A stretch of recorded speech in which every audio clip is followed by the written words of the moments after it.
샬롬.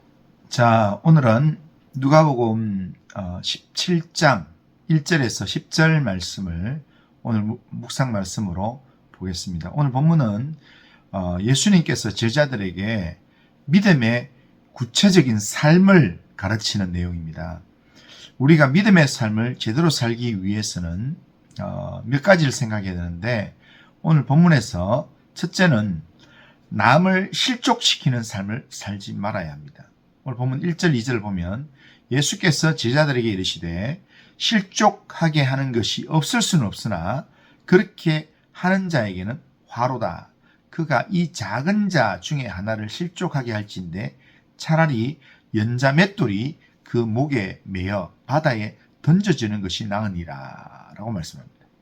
내 믿음이 부족하여 작은 자 한 사람이라도 실족시키면 그것은 차라리 연자 맷돌을 목에 달고 바다에 던져지는 것이 더 낫다. 그만큼 큰 악한 일을 행한 삶이다 라고 이야기합니다. 우리 중에는 어떤 사람을 특정하여 고의적으로 실족시킨 일은 거의 없을 것입니다. 그러나 우리가 믿음이 없어서 우리가 바로 살지 못해서 누군가에게 믿음의 걸림돌이 된다면 그것도 주님의 책망을 받게 될 모습입니다. 그러기에 우리가 그런 걸림돌이 되는 믿음의 삶을 살지 않도록 우리가 늘 기도하고 깨어있는 삶을 살아야 한다는 겁니다. 두 번째는 우리는 남을 용서하는 삶을 살아야 합니다. 3절 4절 보면 너희는 스스로 조심하라. 만일 내 형제가 죄를 범하거든 경고하고 회개하거든 용서하라. 만일 하루에 7번이라도 내게 죄를 짓고 7번 내게 돌아와 내가 회개하노라 하거든 너는 용서하라. 이렇게 말합니다. 우리가 용서해야 되는 이유는 그 사람을 위해서도 그렇지만 내가 하나님께 용서받음의 은혜를 누리기 위해서, 내가 은혜를 아는 자로 살기 위해서 우리가 용서해야 된다는 겁니다.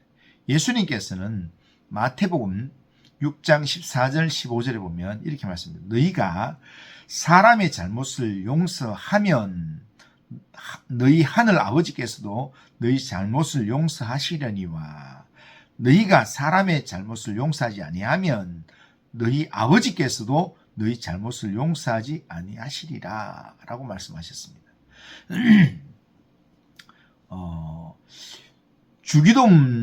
주기도문에서도 보면 우리가 기도할 때에 예수님 가르친 기도 내용 속에 우리가 우리에게 죄 지은 자를 사하여 준 것 같이 우리 죄를 사하여 주옵소서 라고 기도하게 하셨다는 겁니다. 1만 달란트 빚진 자의 비유에서도 주님은 큰 죄를 탕감받고도 남을 용서하지 않으면 하나님께서 나도 너를 용서하지 않겠다 그렇게 말씀하신다는 겁니다. 혹 마음이 답답하고 기도해도 하나님께서 들으시는 것 같지 않고 영적 생활에 진전이 없다면 내 삶을 돌아보시길 바랍니다. 혹시나 내가 용서하지 못하고 있는 내 마음에 묶여있는 부분을 풀지 못하고 있는 부분이 없는지 돌아보길 바랍니다. 하나님께서는 우리의 죄를 다 용서해 주셔도 우리가 남을 용서하지 않는다면 하나님께서 무효라고 그렇게 말씀하십니다. 그러기에 용서를 선포하길 바랍니다. 용서하길 바랍니다. 우리가 용서하고 또 다른 사람을 축복하고 사랑한다면 우리가 용서하고 축복하고 사랑하는 만큼 우리는 하나님의 은혜와 사랑을 누리는 삶을 살게 될 것입니다. 우리를 위해서 그렇게 해야 된다는 겁니다. 세 번째로 하나님의 도우심을 위해서 우리는 믿음으로 기도하는 삶을 살아야 합니다. 5절 6절을 보면 사도들이 주께 여짜오되 우리에게 믿음을 더하소서 하니 주께서 이르시되 너희에게 겨자씨 하나일 만한 믿음이 있었더라면 이 뽕나무 들어 뿌리가 뽑혀 바다에 심기어라 하였을 것이요 그것이 너희에게 순종하였으리라 라고 말씀합니다. 우리는 만만치 않은 세상을 살아가고 있습니다. 우리의 신앙 문제, 또 육신의 문제, 또 자녀, 사업, 또 이렇게 사회적인 구조적인 여러 가지 이 힘든 문제 속에 우리가 살아가고 있습니다. 항상 우리의 삶이 평탄하면 좋겠지만 때로는 홍해를 지나는 것 같고 때로는 태산과 같은 장애가 우리 앞을 가로막을 때가 있습니다. 그러므로 우리 인생에는 하나님의 도움이 절실히 필요합니다. 그런데 오늘 예수님 말씀이 겨자씨 하늘만한 믿음이 있다면 이 뽕나무더러 뿌리가 뽑혀 바다에 심기우라 하였을 것이요 산이라도 바다에 던지라면 순종한다 라는 말씀입니다. 우리의 기도에 이런 능력이 있다는 겁니다. 우리의 기도의 믿음이 이런 능력이 아니라 우리의 믿음의 기도에 이런 능력이 있다는 겁니다. 하나님을 믿는 믿음으로 우리가 믿음의 확신을 하고 영적 무장을 해야 합니다. 그 무엇을 강구하기보다 믿음을 먼저 구해야 합니다. 믿음으로 구하는 자에게 하나님의 기적적인 도우심이 따라오게 될 것입니다. 마지막으로 끝까지 무익한 종의 자세로 주님 앞에서 살아가야 한다라는 겁니다. 오늘 본문 7절, 7절에 10절을 보면 이렇게 말합니다.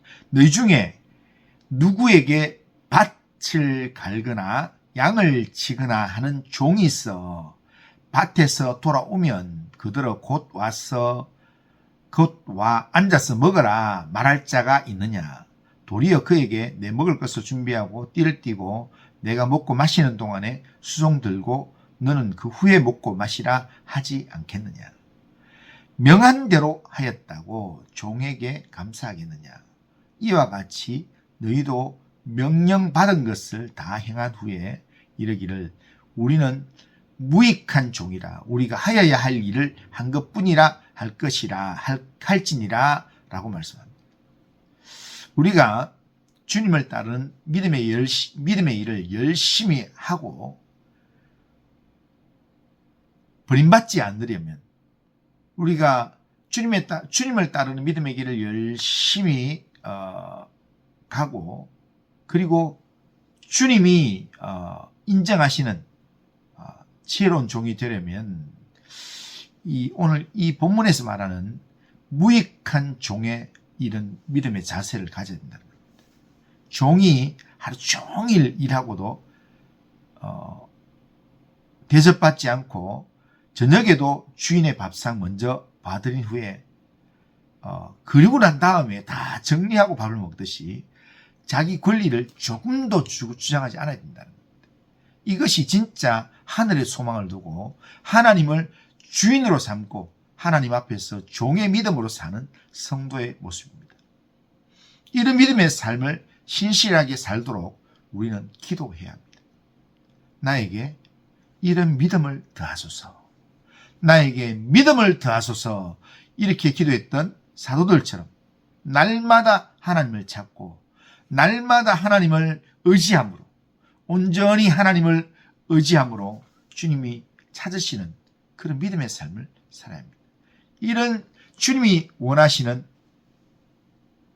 믿음, 참된 믿음, 이런 믿음의 모습으로 영적 무장해서 오늘도 하나님 나라에 귀하게 쓰임받는 하나님의 사람으로 오늘도 살아갈 수 있기를 주님의 이름으로 축원합니다. 기도합니다. 그리고 하신 하나님 아버지, 하나님이 주님이 원하시는 참 믿음이 무엇인가, 믿음의 삶을 우리에게 예수님께서 말씀하셨는데 하나님 아버지, 우리의 믿음의 삶을 하나님 앞에서 신실하게 살아가도록 주님 인도하여 주시옵기를 원합니다. 하나님, 오늘 이 하루 살아가는 우리의 삶이 내 힘으로, 내 지혜로, 내 능력으로 사는 삶이 아니라 하나님, 나를 인도하시는 주님을 믿는 믿음으로 주님 앞에 종의 자세로 살아갈 수 있도록 인도하여 주옵소서. 오늘도 우리의 삶을 주님께 의탁합니다. 주님 인도하여 주옵소서. 예수님의 이름으로 기도드리옵나이다. 아멘.